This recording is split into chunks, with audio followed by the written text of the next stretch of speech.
Good evening, parents. Welcome to Hearne Elementary Open House. Today is September 23rd, 2021. We're so happy you decided to join us. Mrs. Law and Miss Rojas, fourth grade. Welcome, welcome, welcome. Welcome, guys.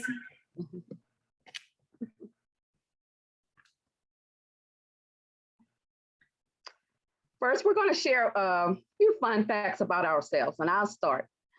I have 3 great sons. I have 4 wonderful, beautiful grandchildren, 2 girls and 2 boys, and I absolutely love chocolate. Hi, guys. I am Miss Rojas, and I am the English Language Arts teacher. I graduated from the University of Houston. Go Cougs. This is my 8th year teaching. All of them have been here at Hearne, and I love to listen to music. It keeps me focused, so that's what I like to do.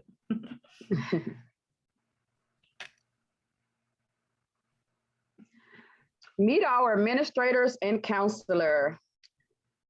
Ms. Sanchez, who is our principal, Ms. Owolabi, who is our assistant principal, and this year is her first year, Mr. Serpis, our other assistant principal, and our wonderful counselor, Ms. Jacobs. Our motto this year, our hashtag is better today than yesterday. So we hope that you will join us on the energy bus and we will make this a fantastic year.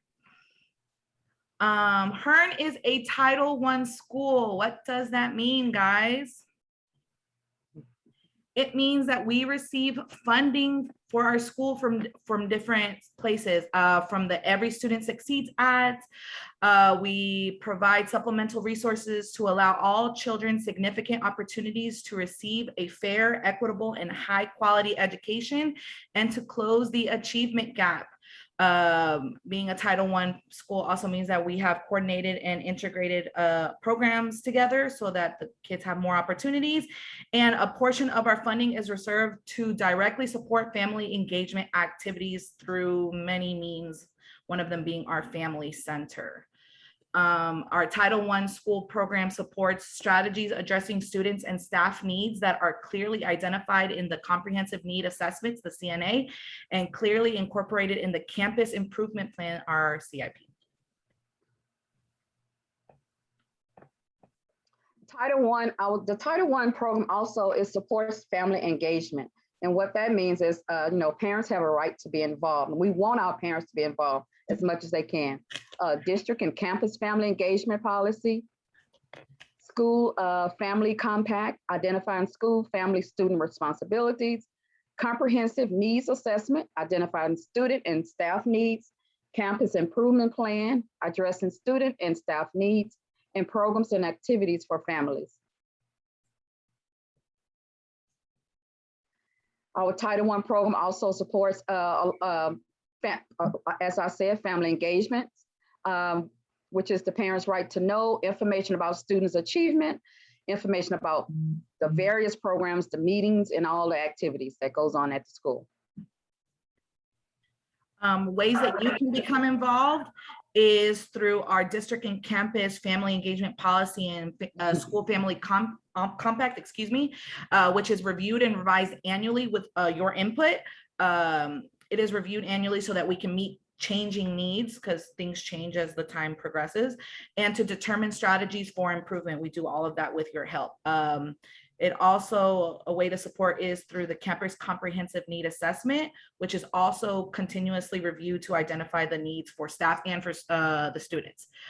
Also through our Campus Improvement Plan, which is also reviewed because things change as time goes on. We're all in this together. Yeah. Okay, follow us for updates and reminders. There are several ways to follow us to keep up with what's going on at school. Twitter, Facebook. We have a visit virtual house, and that's what we're having. So please follow us, get to know the teachers and what's going on at the school. Our mission is possible here at Hearne. So our mission statement at Hearne is that we are going to guide our stakeholders to develop the skills and knowledge necessary to make responsible life choices and positive contributions in a diverse society. In collaboration with home and community, we respond to the need of every child, ensuring that each child can and will learn. So our big goal is to make sure that all students are on reading level by the time they reach 3rd grade. That way, that transition to the upper grades can be a little smoother. So our goal is to get them on reading level by 3rd grade. Daily attendance is so important because if we want to help our students, of course, we want them to be at school every day if possible. The school doors open at 7:15 for breakfast daily. Students should be at school before 7:45. Breakfast closes at 7:50 a.m. Students are counted tardy at 7:55 unless there's no issue with bus. 1 to 3 tardies, teacher will call, just to see, what can be done so the child can start getting to school on time. Between 4 and 5 tardies, attendance clerk will be called. And 6 or more tardies, we usually let the administrator know, so the administrator can get involved to try to see, what can be done.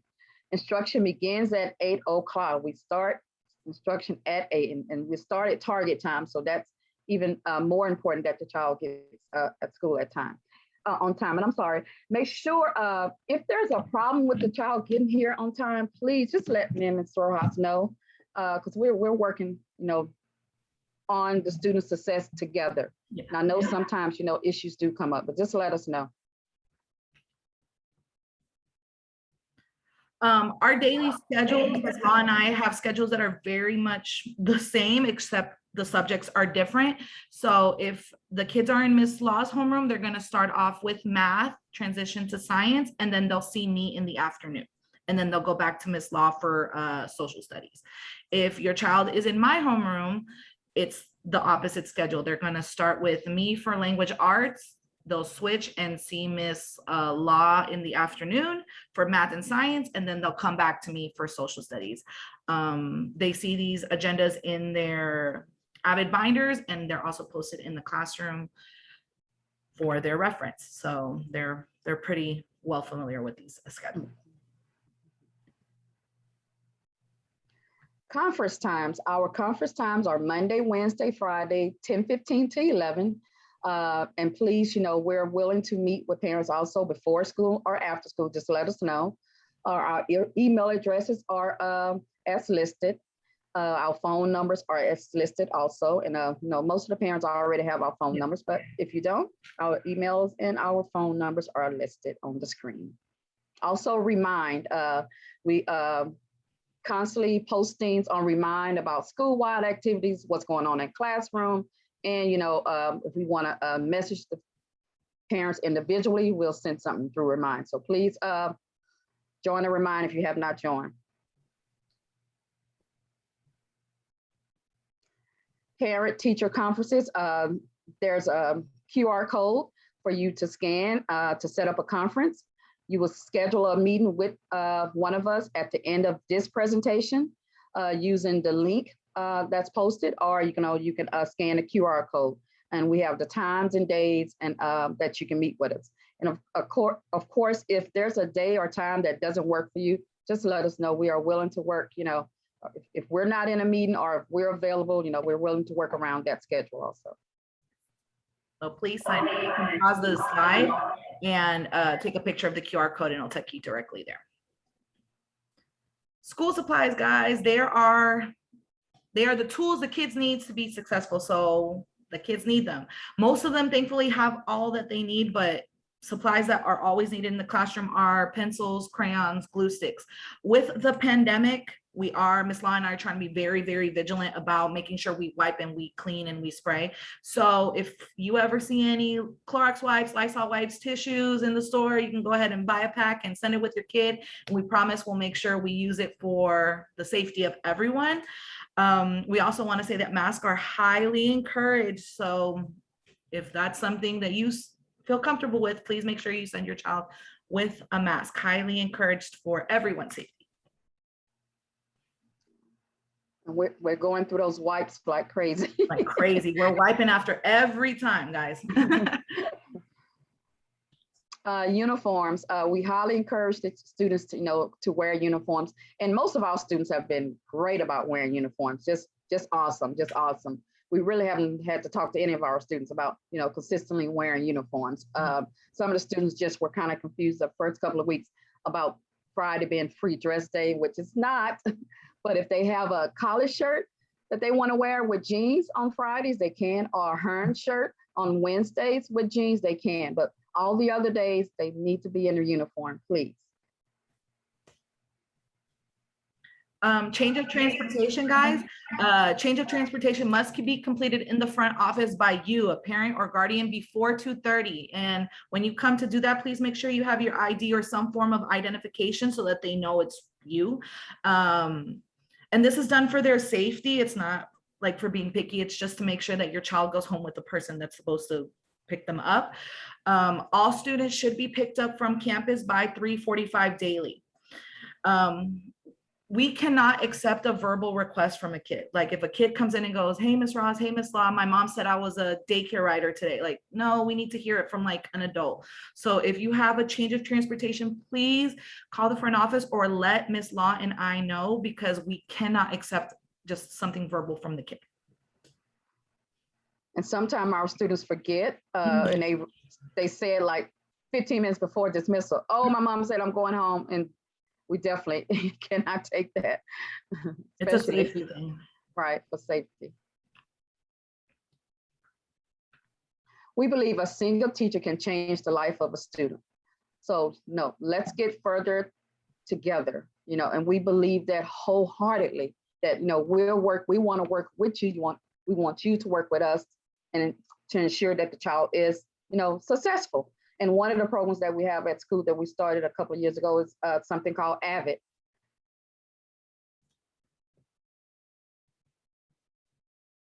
So we're an AVID campus now. And if you have a middle school or a high school, you probably have heard of AVID before.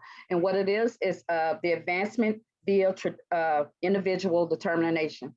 And what it is kind of prepares the student for life, for career, for college. And it's components of it that prepares the students for that. AVID's mission is to close the achievement gap by preparing all students for college and success in a global society.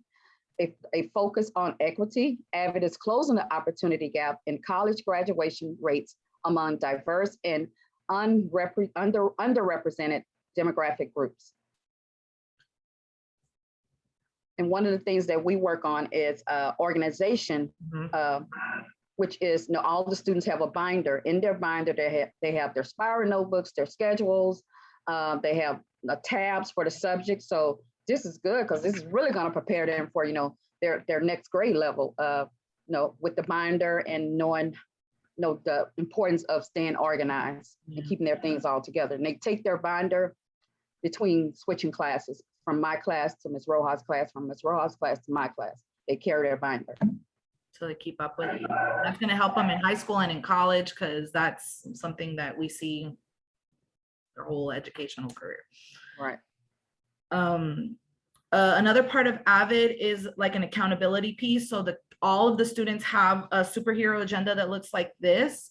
Ms. Law and I are very faithful about making sure we document anything you guys need to know in these agendas. Their conduct goes in there, and also their daily homework assignments. The students themselves write that so that they know what they need to do when they get home. Other things that you'll find in the agenda are the spelling words, and towards the top, a goal that the kid sets for themselves. So please make sure you're looking out for this agenda and looking at it daily, because there's lots of good information in there daily. And also they are putting their upcoming test dates in their agenda. So that's important too. Yes. And test scores. And scores. One of the ways we implement AVID at Hearne is by practicing focused note taking, so that the kids are able to organize their thoughts and not just have them scattered. And we do that through the use of thinking maps, flow maps. by focusing on essential questions in all of the subjects, by showing our knowledge through one-pagers, and by documenting notes through 2-column and 3-column notes. And this is not just like a language arts thing. They do it in math, they do it in science, and do it in social studies. So it's an all content thing. They also practice taking responsibility for their learning by having defined spaces at school. And we suggest you have a defined workspace at home, because that just helps the kid focus on a task. And the communication folder, which in this case would be the agenda or the blue homework folder, that when you open it, there's 2 sides, one side for papers that you can keep at home and one side for papers that need to be returned. So also be on the lookout for that. It's a blue homework folder with like a white circle with little kids on it. Be on the lookout for that. That's another way we send things home. We are also a STEM campus: science, technology, engineering, and math. And what that means is that we will have projects throughout this year to kind of get the students, not only just focusing on, reading and writing, which is important, but the science part of that, the technology part, and the engineering and math part, which are these different components, students tend to not drive towards. So we're trying to get kids more involved in science and technology by being a STEM campus. So important. Another program that Hearne has implemented recently is their full-day pre-kindergarten program. That is awesome for the little ones to help them transition, because before it was just a half of day.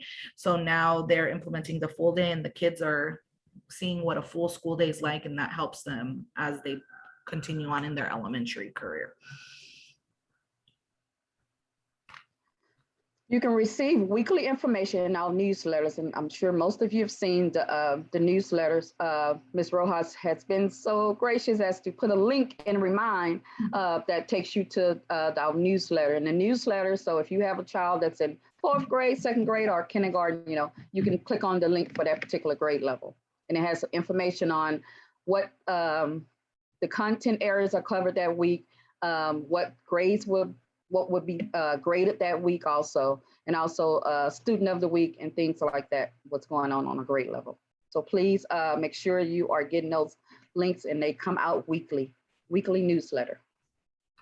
That's a good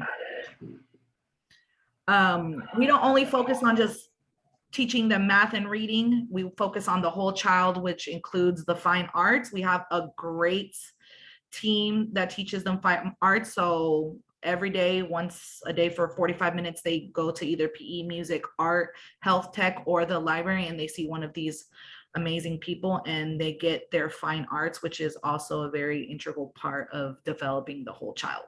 So we are very lucky to have such an amazing block team to support our kids. Right. Grading information. The students just received their first report cards, progress report, I'm sorry. In a couple more weeks, about 3 more weeks, they'll be getting their first report card. Progress reports every 3rd week of grading period, except, the first grading period, it was after the 6th week. But from now on, it'll be every 3 weeks, during the grading period. Every 6th week of grading period, then report cards at the end of every grading period. We have 4 grading periods per year. You can monitor student grades online by signing up through the district using home access. And we have a slide to take you to that link also. Major grades for their report cards count as 50%. And that's tests and quizzes.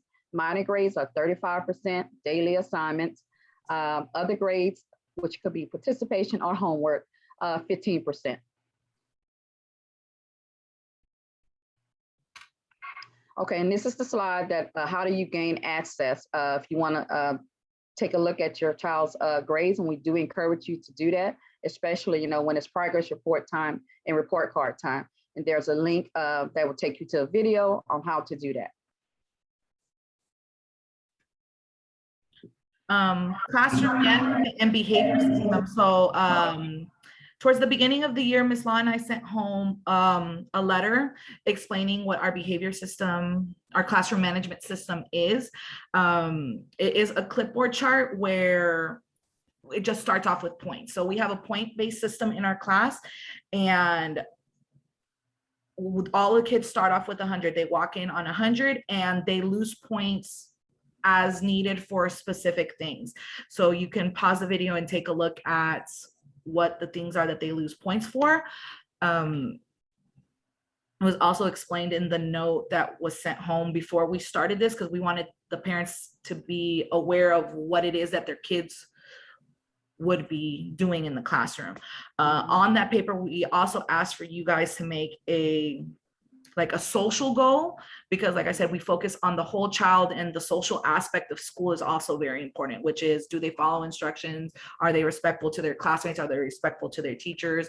All that stuff. So it all ties into the whole child thing. That is for if we have any issues. How do we reward the kids?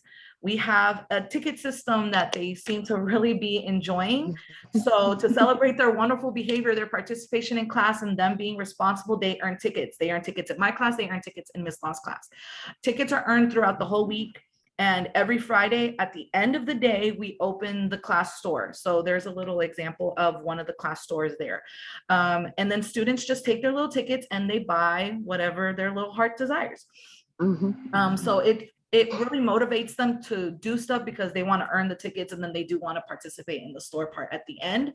And what's cool about the class store is that they're learning without even knowing, because this ties in like a financial literacy aspect to it. It ties in like an economy aspect to it, because they're having to make choices. They're having to think about, do I have enough money for this? Do I need to save? Do I even want to spend? So they're applying real world skills in a fun way. And so they're learning and they don't even know. Right. And they really look forward to it. And you should really see them like, okay, do I have enough for this? Do I have enough for that? It's a real thing. Like, they sit there and count and struggle. So they struggle to make these choices. So ask your child about the class store. If you haven't already, or if they haven't told you about it, ask them. It's quite exciting. Resources your students will be using. Of course, iReady, they've taken their iReady diagnostic test, which gave them a math level. And I will be having individual conferences with the students, starting next week about that math level and putting it in their data folders. And also they can get on iReady at home, which some of you are already familiar with. Reading, iStation, they take a monthly diagnostic, like, to give them a level. And Rojas probably want to say something a little bit more on that. Yeah, iStation is tested monthly, and what we try to talk to the kids about is to make sure that they take that monthly assessment seriously, because what's cool about iStation is that it personalizes the instruction to what the child needs. So if the child's there just clicking and they score really low, iStation is going to personalize that instruction to that score. So it's a really cool program, because it really focuses on a very specific part of the child, and it works with them on that. So you can use it at home too. I know a couple of you have already been using it. So use it at home, guys. It's a great tool. We encourage them to get on iStation and iReady at home, please, especially over the weekend when they have more time. Social emotional learning, character strong. Remember at the beginning of the slide, we talked about the school goal, being that all students, a reading level will be on track by 3rd grade. This is a team effort, meaning that it's a connection between house and school. So we have to work together to achieve that. And what we're going to do is we're going to talk about how that kind of looks from kindergarten to where we are now, to see how that growth comes. So when your child first starts kindergarten, some of them know letters, some of them know sounds, and that's what the kindergarten teacher is there for. So in kindergarten, they really focus on making sure that they are able to decode or break down words and know sounds. And they start building that with level 1 books. So it has beginning sight words. So words that you should just be able to recognize by looking. There's typically no need to break down that word. It's just one that you should be able to see and read. And it has a very predictable pattern. So it's going to be a repetitive kind of sentence throughout. And there's going to be a massive amount of picture support. And that's going to extend through most of kindergarten until they get to the end, where they start getting a little bit longer sentences, but that picture support is still there, and you're still going to see that the sight words and the repetitive pattern. So by the end of kindergarten, it's expected for them to be at about a level 4, pushing maybe a 6, so that they can be on track for first grade.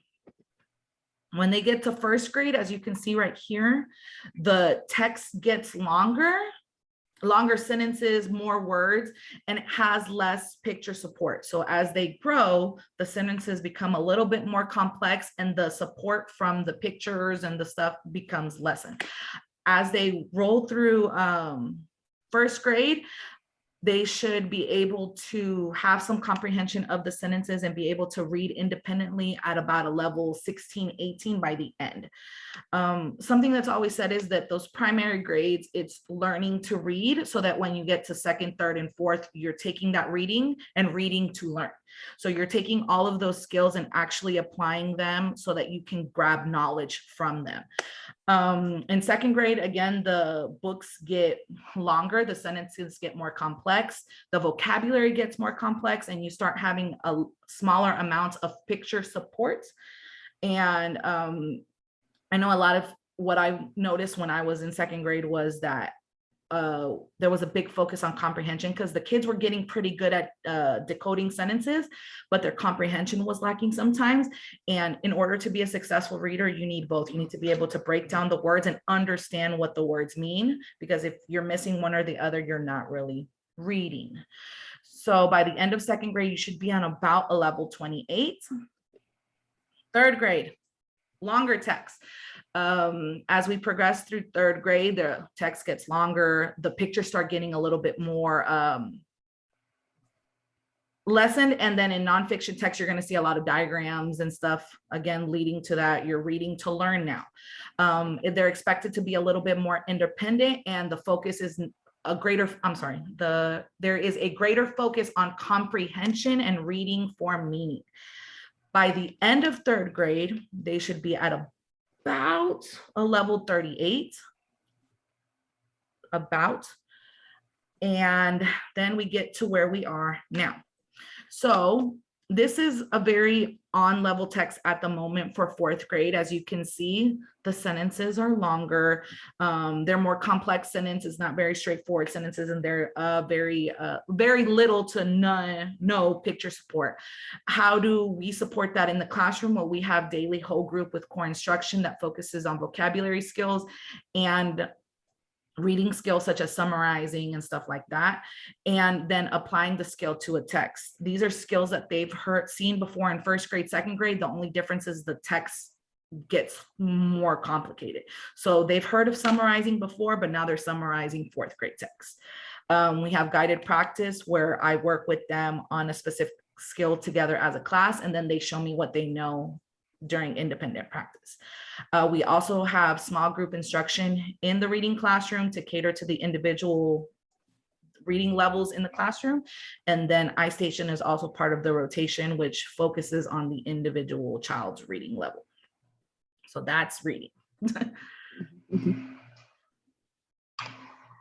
And if you're wondering why reading is so important, because reading goes, if the more fluent a child is and the more the comprehension is where it should be, it goes across all subjects, math included, and science and social studies. But math instruction daily is that students have daily math reviews. So they have 3 or 4 questions on things that I've taught, and also things that they were taught in previous grades.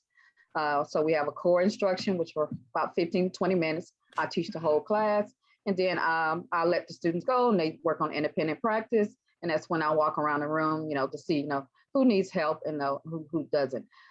Small group instruction, which for me, that's going, that could be pulling students from on the carpet in front of the board, or pulling students on the carpet with some type of math manipulatives. And then of course we have math fact practice. And right now we're on multiplication division, and the students have been encouraged to start studying those multiplication facts, because that's very important, very important. And of course, iReady, the students have been getting on iReady in class now, and please let them get on it at home if they can. I know one of the ways parents are always asking, what can they do at home? Like for reading, I know just read at home, reading whenever you can is great. And then I know that practicing their their math facts, like math addition to 20, and then their multiplication facts at home is also very helpful in the classroom. So please do those at home. Thank you. Get involved. Ways you can get involved at school: serve on our shared decision-making committee, serve on our family actively and meaningfully engaged committee, serve as a volunteer in public schools, which is VIPS, communicate with us, the teachers, Ms. Rojas and I. VIPS is something that they have every year. You can volunteer various ways. We know some aspects of that has changed because of, COVID, but they still do have VIPS. So you can find out about VIPS on AVID website. And if you want to find out about any of the other committees, just let me and Ms. Rojas know, and we can hook you up with the right people. Yep. Get involved. The Family Center is now open. They had a big opening virtually. Classes to be offered for the parents are ESL classes, parenting discussion groups, homework assistance, how you can help your child at home, guest speakers, Spanish, and a lot more. So they do a lot in keeping the parents involved. Lots of help. Again, we're going to give you a minute if you want to pause and take a picture with your phone of the QR code. Please sign up with the conference for us. That ties into how to get involved. Ms. Law and I want to help, like sincerely and genuinely, we want to help. We are all on the same team. We want your child to grow. And in order for that to happen, like we all need to work together. It's a it's a teacher, student, parent team. So we all need to come together, and we would love to meet with you and just talk about what we've noticed so far this year. So please sign up for a conference. There's a QR code and a link. And at the end of open house, Ms. Law and I will send a link on Remind, this link on Remind, so that you can sign up. Please sign up. We would love to talk to you and discuss just all the good things we're noticing in class. And I'll just talk to you about the kid because we want them to grow. Right.